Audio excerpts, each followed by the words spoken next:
ماهان. با گرمی نگات آتش به دل زدی، جانا خوش آمدی تو به قلبم.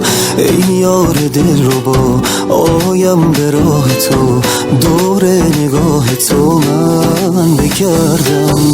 بیشک ندیدم هیچ کس به سان تو، تعارف نمی کنم آری به جان تو.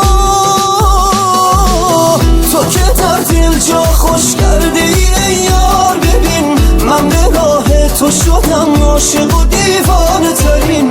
تو که دل میبری و حک میشی در خاطره هم، مرا زودتر تو به آن کس که بخوامش برسان. تو که در دل جا خوش کردی ای یار، ببین من به راه تو شدم عاشق و دیوانه ترین.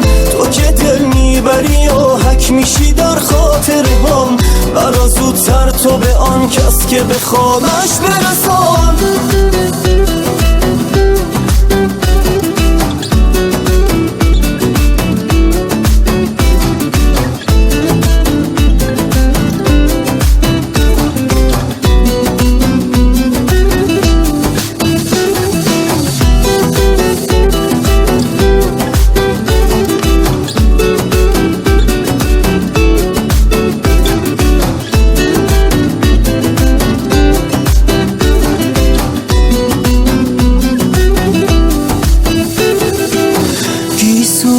مشکیت برد از من این حواس، جانا چه دلبری تو باشد به راه تو.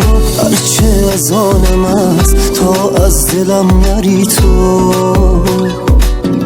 بیشک ندیدم هیچ کس به سان تو، تعارف نمی کنم آری به جان تو.